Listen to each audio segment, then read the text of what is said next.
We don't have any fun here ever.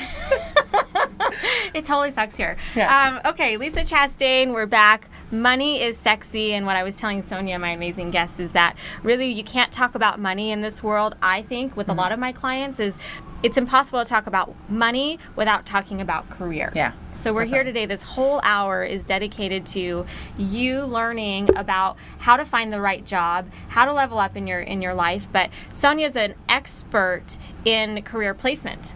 Thank you. Thank you. Heck yeah.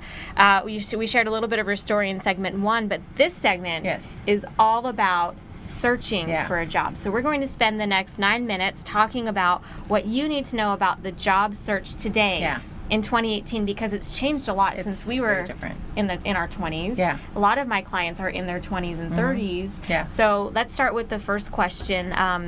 What are things that we don't know that you would know about the job search today, searching online? Yeah. It seems really hard, and there's so many sites. I think it is, and I think people, I can't remember, I heard it with you first, the spray and pray with your resume. That wasn't me, but that's hilarious. I think spray and pray, don't do that. Don't do that. I think people aren't very strategic about their search, and so they really quick put a resume together because maybe they're frustrated or they have a bad experience at work, and they're like, I'm out of here, and so I'm going to look for a job, and they post a resume, and they'll use like a Dice or an Indeed or a Career Builder, and with that comes a bunch of phishing tools, and it looks for your resume and it finds keywords, and then it sends you all these jobs it thinks you're a fit for. So it's actually more of a robo experience. Yes, exactly. There's no one really No, not well. There's recruiters if they're doing it well, but what happens when that happens is a lot of times people will be like, oh, I got these jobs, so I'm going to just go and apply. They don't look at what those jobs are. Okay. So in the instance of information technology, there's a data warehouse skill set, which is actually all the data that comes when you have a player's card and marketing and all that stuff. But they might see the word warehouse and send you a warehouse job. And you're like, that's not what I do. And then they're dissatisfied with the experience. Or we'll get those resumes and be like, this person didn't even look at the job description. Yeah. And so they start to rule out. And so I think first thing is, make sure you're really careful about your online presence. Make sure your LinkedIn profile, if you use that, is really up to date. It should be able to, you can click download profile and it should turn into a beautiful resume. Okay.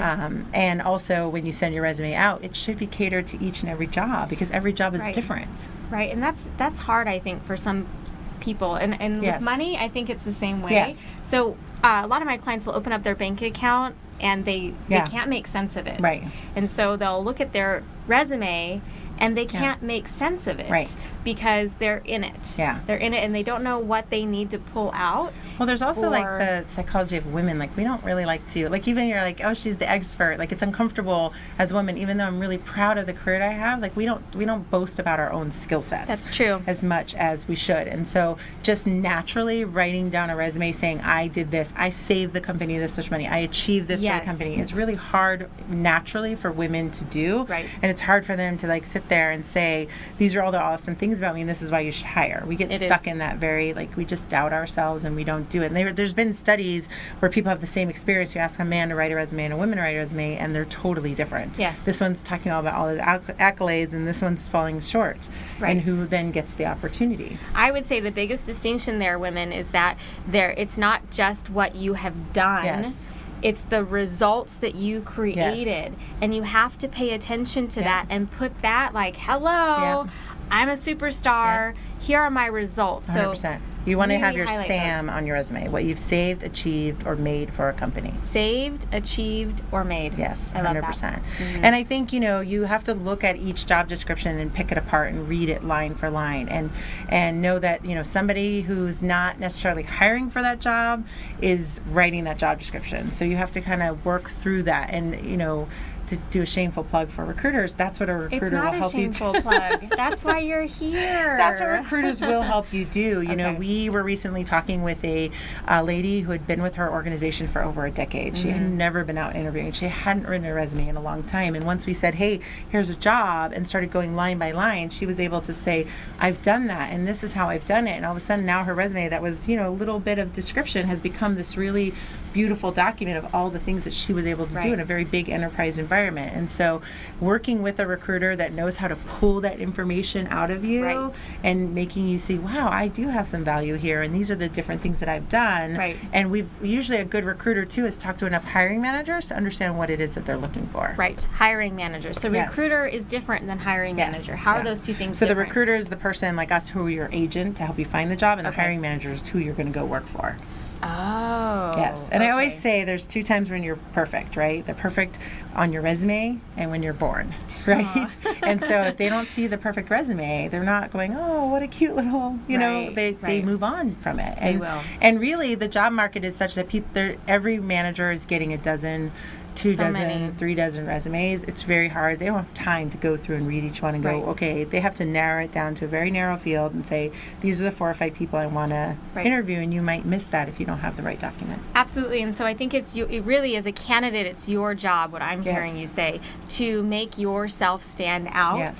And it's your job to tell them that you're amazing and to take the guesswork out. And so we'll actually talk about this, about the resume. And in the next segment, we're talking about resumes specifically. But to work with a recruiter, to not work with a recruiter, what is it? Does everyone need to work with a recruiter? Like, how does someone make that decision? Yes, and you should work. Our agency specializes in IT. So if you're a clerical administrative person, work with an agency that specializes that. There's accounting ones, there's legal ones, there's warehouse ones. There's definitely a recruiter out there for medical, labor. There's an agency out there for almost everything. How do you find them? So you can almost look at any website and just say temporary agency local in Las Vegas. And temporary agency. Staffing agency, temp agency, they'll all come up. And don't shy away from a temp job, because a temp job is a working interview. So you may have the opportunity to work for a company for 3 months and earn income trying out the job. They get to try before they hire you. You get to try them out. Although it can be risky, sometimes that is the way into the opportunity. You're there doing the work. So I think that with sales, sometimes the word recruiter intimidates people. Absolutely. Can you explain to the viewers how you get paid? So a recruiter within our organization and most organizations, they have to put people to work in order for them to earn income. So it's the recruiter's job to find you a job. Yes, 100%, right? So the salesperson finds all the jobs and the recruiter matches them up, right? And we don't take that out of your pay.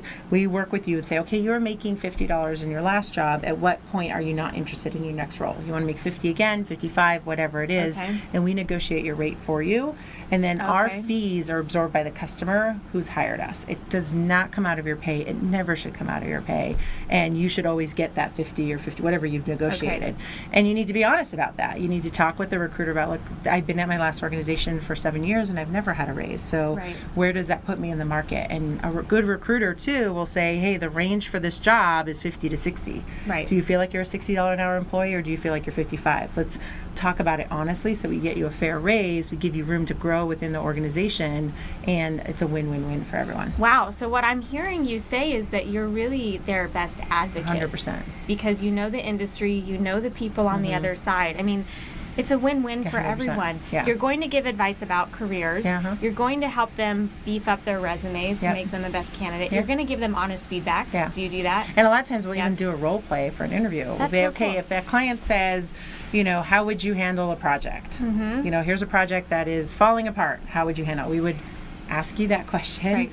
Hear your answer and be like, here's a different way maybe to approach that. Here's some techniques that work, they're proven, and how you can structure that. Because the most stressful thing is a lot of times people sit in interviews and they're thinking the next 2 questions ahead. They're not very present, and we want you to be really present, hear and we know based on our relationship with the client what the client wants to hear. They want to hear you be very specific and talk about your ownership of the project, what you delivered, what you achieved, what you made for the organization, and we can help you craft that honestly. We want to talk honestly about what we do. We don't want to pretend or lie or embellish any of that. We want to be honest about what skills you bring to the table, and just sometimes getting that heebie-jeebies out with a recruiter takes the edge off for an interview. I think it really helps to know that you're going to be their advocate and have their best interest, 100%.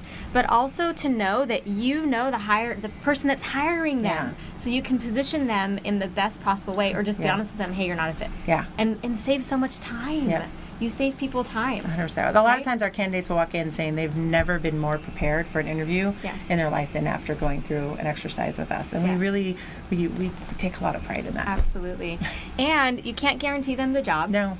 But I can tell you really care, and you'll help them put their best foot forward. 100%. That's amazing. Yes. Cool. All right. Segment 2 complete. Yes. Great tips. I learned about SAM, which is Save, Achieved, and Made the company. Save, Achieve, and Made, and basically you're their advocate, and you're there to help them. 100%. Okay. Cool. Come back for segment 3. I can't wait to share this next segment, which is going to be about positioning yourself online.